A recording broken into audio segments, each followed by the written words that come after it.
मथुरा की माड़ विधानसभा सीट के गठबंधन का मामला अभी भी उलझता हुआ दिख रहा है, जिसमें दोनों ही पार्टी के प्रत्याशी अपनी अपनी बात को लेकर जिद पर अड़े हुए हैं।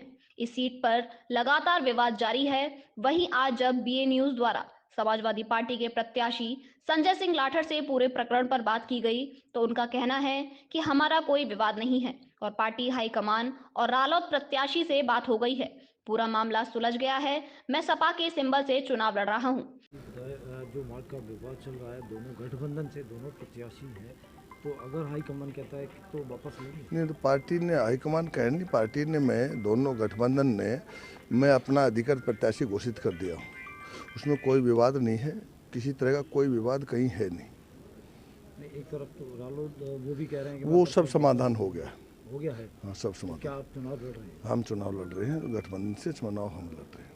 लाठर जी, अगर कहीं ना कहीं गुंजाइश अगर रही और योगेश नौवार जी ने पर्चा वापस नहीं लिया तो कितना आपके लिए चुनौती रहेगी?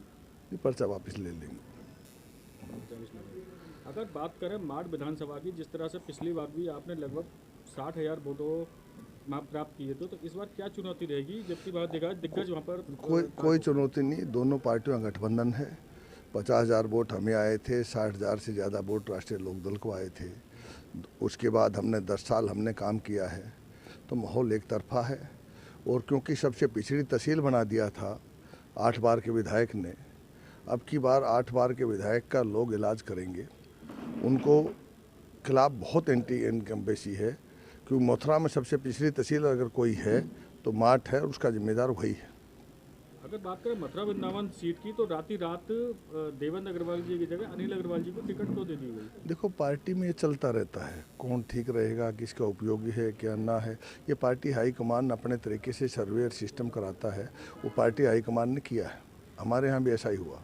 माठ क्षेत्र जाट बहुल्य क्षेत्र माना जाता है और आप ही के प्रत्याशी लगभग आधा दर्जन एक ही जाट बरादरी से हैं, तो क्या मानते हैं इस चीज़ को? कोई फर्क नहीं पड़ता। देखो, जात बरादरी या कोई फर्क नहीं पड़ता, हमें तो सातों जात वोट देगी। मार्च से सपा प्रत्याशी संजय सिंह लाठर से बात करने के बाद बीए न्यूज की टीम ने मार्च से रालोद प्रत्याशी के रूप में पर्चा दाखिल करने वाले योगेश नौहबार से बात की, तो योगेश नौहबार ने कहा कि रालोद के राष्ट्रीय अध्यक्ष जयंत चौधरी ने कुछ सोच समझकर मुझे प्रत्याशी बनाया है। मैं मार्च के विकास के लिए चुनाव लड़ूंगा। वही मैदान से पीछे हटने को लेकर वह भी अपनी जिद पर अड़े हुए हैं। उनका कहना है कि मैं अपना नामांकन वापस नहीं करूंगा। जी योगी जी, बताएं, अभी भी रालोद और गठबंधन को लेकर जो विवाद चल रहा है, और अभी लाठर जी का कहना ये है कि हमारा आपस में विवाद सॉल्व हो गया है और हमको नॉमिनेट कर दिया गया है लड़ने के लिए, तो क्या कहना चाहेंगे? देखिए, अभी तक गठबंधन की तरफ से कोई भी प्रत्याशी घोषित नहीं है, कोई सूची अभी तक नहीं आई है। अब कौन क्या कह रहा है इसका जवाब तो मैं आपको नहीं दे सकता हूं, लेकिन मुझे सिंबल मिला है, मैं अपने सिंबल पे पर्चा भर चुका हूं और मैं पर्चा वापस नहीं लूँगा, ये मेरा अंतिम फैसला है।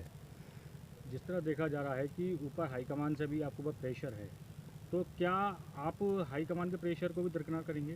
देखिए, अगर मुझे हमारे जो हाईकमान हैं जयंत चौधरी जी मुझे सिंबल नहीं देते और चुनाव लड़ने का आदेश नहीं देते और मेरा पर्चा नहीं भरा होता, तो मैं आदेश का भी पालन करता। लेकिन अभी ऐसी स्थिति में अगर मैं पर्चा वापस लेता हूं, तो मैं अपने समर्थकों को, अपने वोटरों को, जिन्होंने मुझे पहले वोट दिया और जो आज मेरे संग खड़े हैं, मैं उनको क्या मुंह दिखाऊंगा, क्या जवाब दूंगा कि मैंने पर्चा किस बात पे वापस लिया, मैं क्यों छोड़ के वापस पीछे हटा।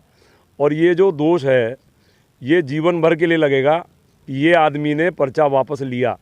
रही बात, पार्टी है, पार्टी ने सिंबल दिया है, पार्टी चाहे इसे खारिज करा सकती है। अगर खारिज हुआ पर्चा, मैं चुनाव नहीं लड़ूंगा। मुझे सिंबल मिला राष्ट्रीय लोकदल का, मैं चुनाव लड़ूंगा।